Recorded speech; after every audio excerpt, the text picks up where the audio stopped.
Demand-side policies are policies that focus on the consumer side. There are a few objectives: price stability, full employment, meaning full employment of the labor force, and economic growth.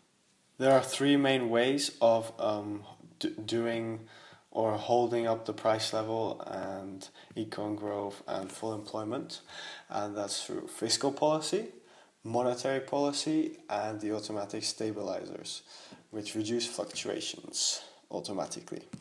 These will be further explained further on. So first we are going to talk about fiscal policy. Fiscal policy is the manipulation of government expenditures and taxes to influence the level of aggregate demand. This basically means that if government increases expenditure, then aggregate demand will increase as demand has increased. On the other hand, if they decrease expenditure, then aggregate demand will decrease because demand is decreased. These are therefore the expansionary and contractionary fiscal policies. Expansionary being adding money into the economy, and contractionary would be taking away or decreasing spending, as the government would do with their expenditure. If we look closely at an example, here on the Keynesian model, we see that there is a recessionary gap. So therefore, a price level, well, firstly, aggregate demand has shifted to the right, meaning there has been an increase in price level. This is from three factors concerning fiscal policy, which is increase in investment, increase in government expenditure, and increase in consumer expenditure. To compare this with the monetarist view, we see that there has been a shift in aggregate demand as well, which is intersecting with the long-term average supply and short-term average supply, which therefore means it is the full level of output. There is also the ratchet method, which is the simple method regarding Keynesian model, where an increase in aggregate demand will increase price level very easily. However, a decrease in aggregate demand will not decrease price level as easy. That's why the economists call it a ratchet effect, as it is constantly moving one way and it's very hard to move backwards. So there are automatic stabilizers, which are stabilizers that work without the government actually doing any intervention. And these are unemployment benefits and progressive tax rates. So firstly, unemployment benefits, just to outline how it works, a decrease in real GDP will mean an increase in unemployment. Therefore, government expenditure will increase as unemployment increases, and therefore unemployment benefits on the overall are higher.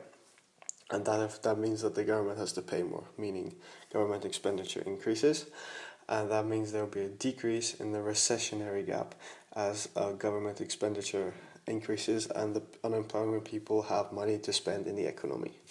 However, it is important to note that the automatic stabilizers cannot eliminate a recessionary and inflationary gap. They can only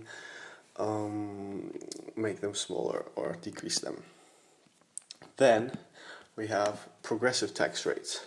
So as there is an upswing in the business cycle, real GDP and incomes rise. Now, there's progressive tax rates, which means higher income payers pay higher tax.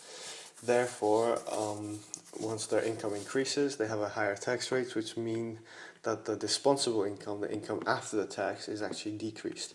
Now, this pushes downward pressure on average demand, and that will then again decrease the inflationary gap.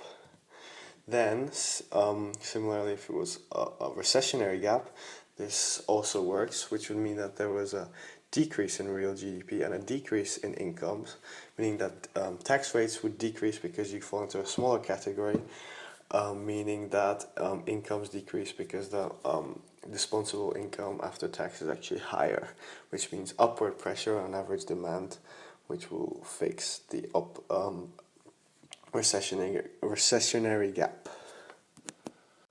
Now, for our third point, there is monetary policy. Now, monetary policy is specifically about the central bank controlling the value of the currency and also setting the core inflation rate. So basically, if there is high inflation, which means there will be high interest, and that means more expensive borrowing, which fights the increase in average demand, therefore forces down, and inflation becomes less as high as it would be. And then if there was a recession, then there's low interest, which means cheap borrowing, which means more people borrow money if they need it, which will push average demand up, therefore diminishing or at least decreasing the average demand. Therefore, it works counteracting against recession and inflation.